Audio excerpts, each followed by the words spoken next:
MaxJoint Elastic is a two-pack product. So when you open the bucket, you find 5 liters of resin and an equal quantity of powder.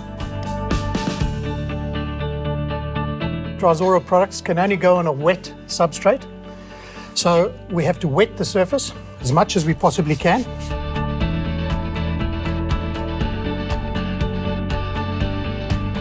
What we need to do now is we need to mix the powder and the liquid of the MaxJoint Elastic in equal proportions, remembering that we always put the liquid in first, followed by the powder. And then we just mix it up. So we need to be sure that we don't have it too runny or too stiff. And you'll see very quickly we get a sort of a toffee consistency. Again, we're putting more water because in the time it's taken me to mix the product, the concrete has dried the water out. So I just want to take a little bit of the liquid, and then what we do is we prime the surface with the same liquid. So just using a paintbrush,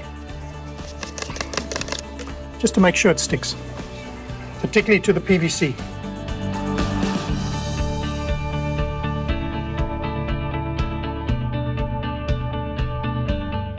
All I'm doing is just trying to get it into all the crevices and nooks and crannies.